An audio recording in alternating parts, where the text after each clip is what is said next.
Zonker strips aren't just for zonkers. They make good mustaches too. Fly, fish, food. Okay, this is a really basic fly. It's kind of like a slump buster type thing, but we're going to use just a rabbit tail, dubbing body, and a rabbit collar. But it's going to move like crazy, and it's good for the Stillwater game or the Euro jig game. So I've got a size 8 Hanak 400 with a 4 mil bead on it. I'm just going to wrap some lead wraps, mostly to secure that bead.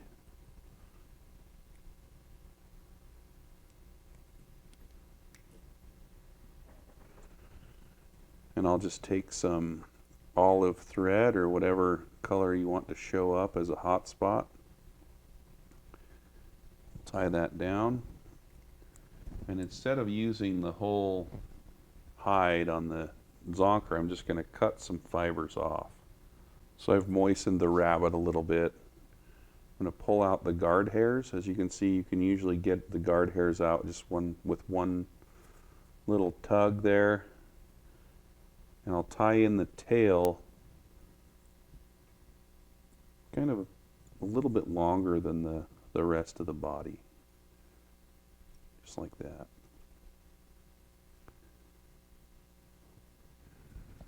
So for the body, I'm just using an ice dub type material. You can use chenille if you want. You can use whatever. I'm just going to keep it fairly sparse so it doesn't impede the movement of the collar of the fly.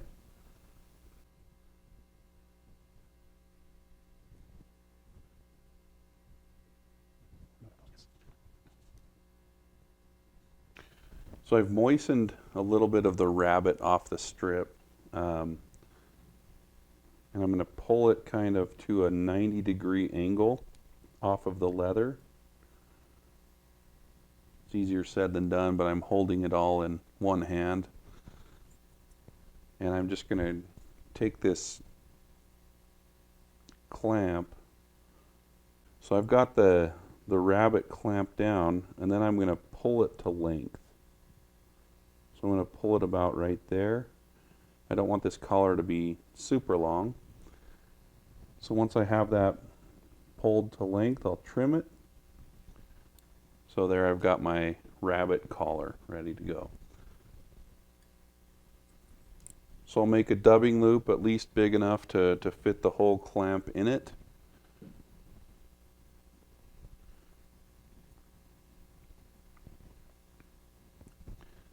And then once I put the clamp in, I put the whole clamp in the loop. You can see my thread kind of up around the metal, and I'm going to place my finger on the clamp and pull it out, and the thread will kind of snap down, and my finger kind of locks it in to where I want the thread to sit on that loop. If you don't do that, it's easy to pull the whole thing out of the dubbing loop. But anyway, so we've got a little loop like that.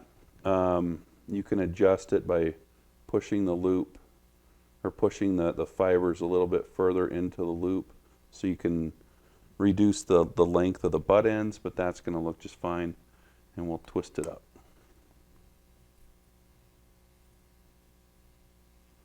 And it's okay if it kind of gets matted down here. See that? That doesn't look very good. So I have this little hook, and I can come in here and go down my loop and up my loop and pick out those fibers.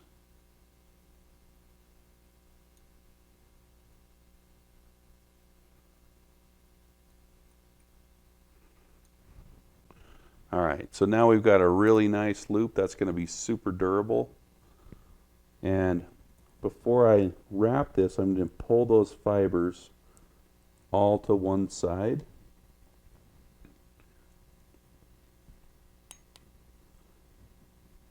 And wrap it kind of soft hackle style almost. Then catch my loop and trim it off. Now I'm going to add a little bit of extra movement to this with some rubber legs.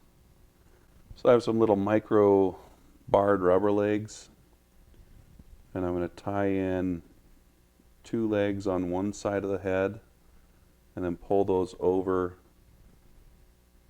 and tie in 2 more on the other side.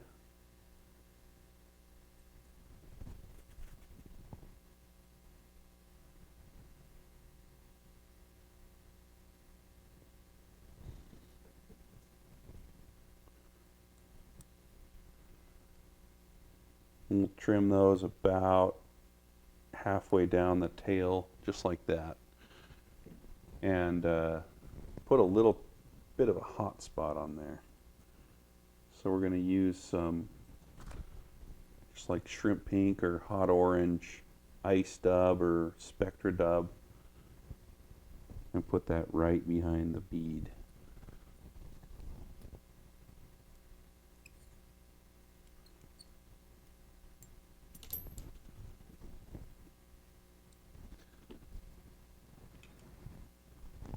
So once I trim that up, I'll be able to brush out that collar along with those little legs, and you can see that's just an absolutely killer, really simple rabbit streamer.